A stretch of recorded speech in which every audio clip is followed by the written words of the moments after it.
catchy. It's gonna be in your head, so beware. It's in my head now. What's up, Matthew? Hey, Matthew. Oh, got your mute. Yep, Oh, there we go. All right, cool. Yay. Hey, guys. Hey. So, you know, being together 21 years, that's an incredible feat, right? Like, doing this kind of and everything. And as another, like, sketch comedian, and I've actually been with a couple of groups over the years trying to, like, figure out things. Just for you guys, how much of your material would you say is kind of planned out, written, and revised, or how much of it is, hey, let's play with this. I have this idea. Let's improv some things and then go from there.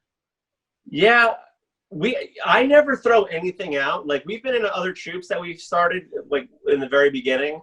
And, you know, as you know, like, scheduling, and it's just something happens, and it's just hard to keep a sketch.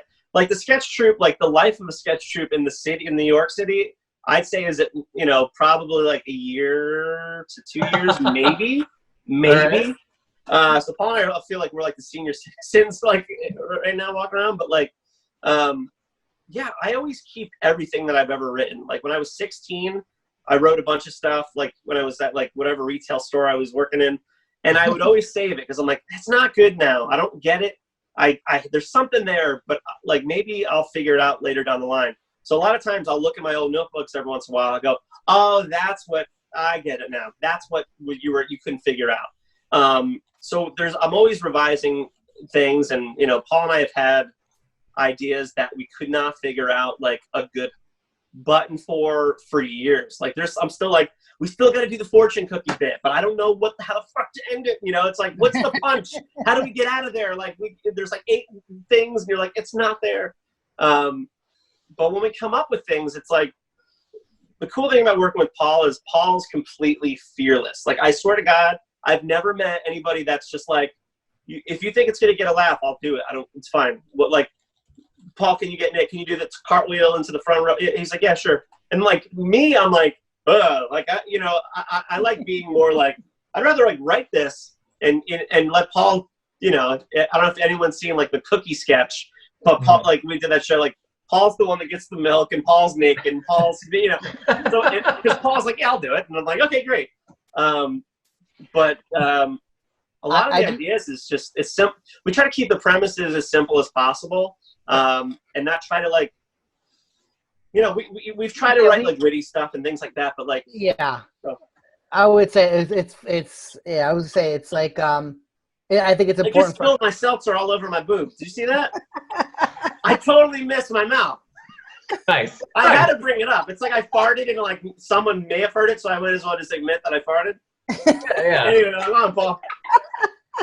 Call it out. You control it. Right. So it's fair. We're very lucky because we get each other. So Chris, as bizarre as it sounds, Chris will come over in the city one day. Chris is working for this huge tech company and lost in, like, millions of, like, and surrounded by hundreds of hard drives, and, you know, typing away whatever. And he calls me up and goes, hey, I'm thinking of a sketch. Do you think you could be fire?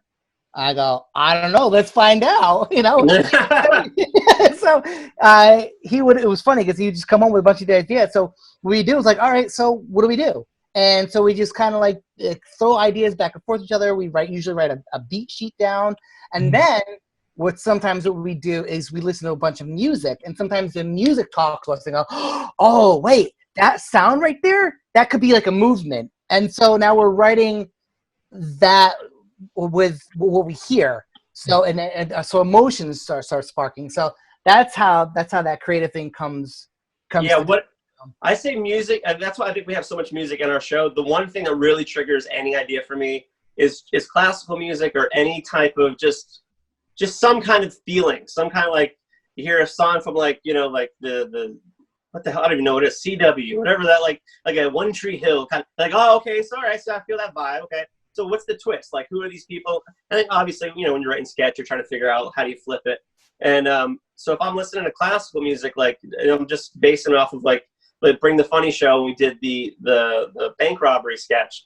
it's like, I'm like, okay, so I get the feel. It's like 1950s happy. I'm like, we could be super cheesy. I'm like, all right, so what's the twist though? Clearly it's got to go dark, and it's got to be some kind of like quick switch. It's like, oh, what about a bank robbery of this music? And so like in the show, they switched it to the, I don't remember, it's like like when it got really like, but usually when we used to do it live, it'd stay the same happy music. Just because we think it's so funny to see a bank robbery with this happy music. We're like, you fell in love with these guys. You're like, oh, these guys are simple and we get what's happening. And oh, they're innocent. And then when you flip it and this music's still playing, it's something really trippy. And then we go right back into like the happy guys. And it's like, what's going on? So yeah, it's kind of, you know, like, you know, when you're writing sketches, it's kind of like what ifs and like, I got a premise for this. And well, the reason I asked is because I've seen so many people where it's like it's going to be a written process. It's not really played out very much. It's script revision. Right. And then I've had, you know, worked with other people where it's like, got this idea, let's like play around and like, you know, kind of not similar to what you guys said, but like the beat sheet and the music. It's like that inspires an idea and then move on to something else. Mm-hmm. Kind of a follow-up question with that, and you know, the fact that you guys are, you know, so simpatico with being able to bounce off ideas like that. How do you guys settle the disputes in the group where, you know, someone's like, I think this is funny. It's like, I think if we did it like this would be better.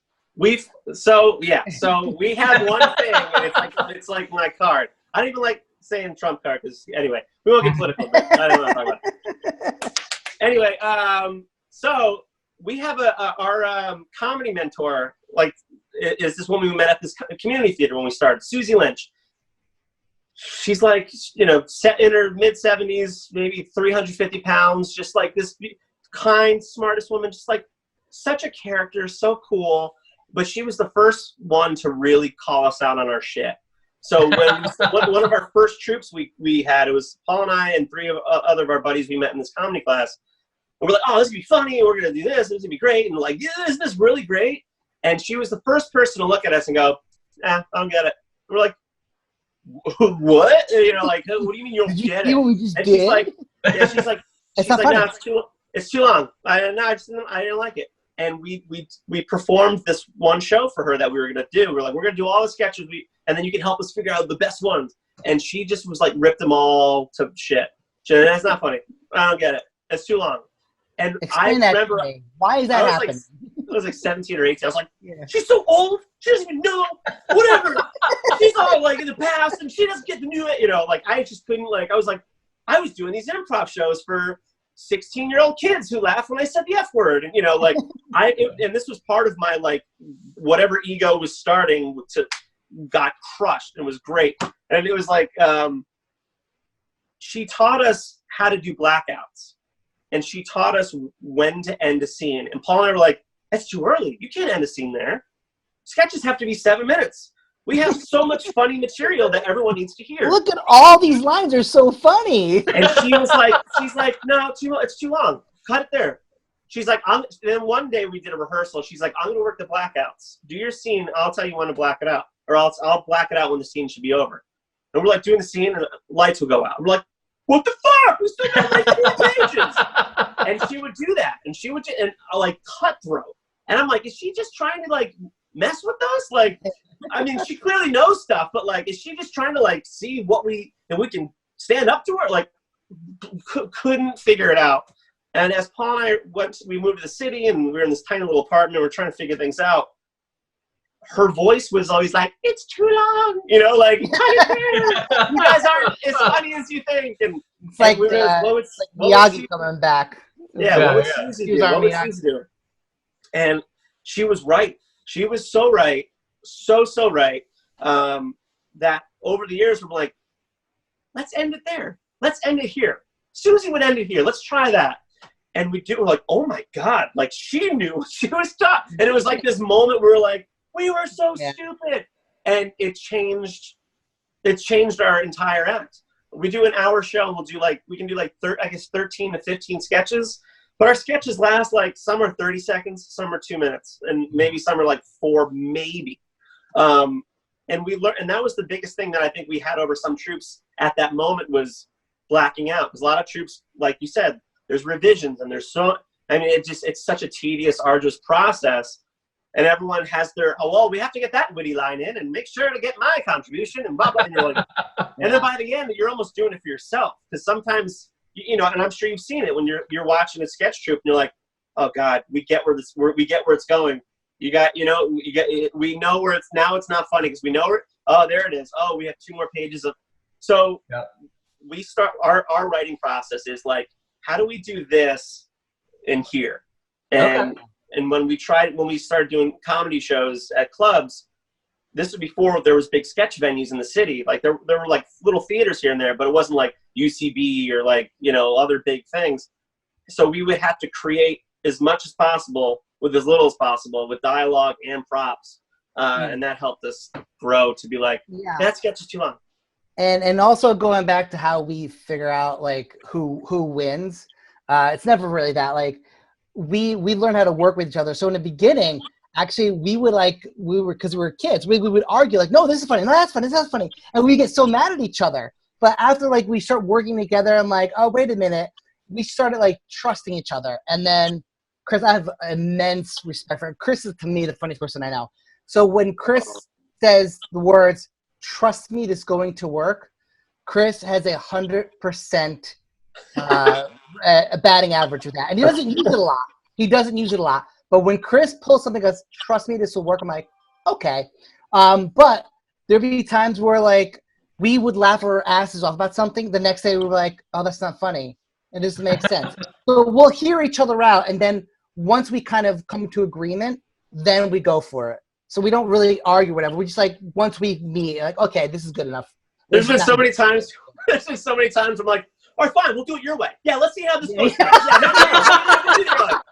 And it's like, it's kind of that. And then I'm like, if it would work, I'm like, yeah, good job. Yeah, all right, it worked. But it's just doing it over and over again and being willing to like, kill your babies and stuff with like comedy. A lot of people are so precious with their bits and it's like, come up with something else. Figure it out. Like everything moves, It's like, that crowd sucked. They didn't get it. This crowd, 4 crowds in a row suck. They just don't get my humor. It's like, bro, tweak your humor just a little. But yeah, anyway, sorry for these long-winded answers. Yeah, I hope we answered your question. You did. No, you did. All right. Thanks so much, guys. Thanks, man. Appreciate it. Thanks, Matthew.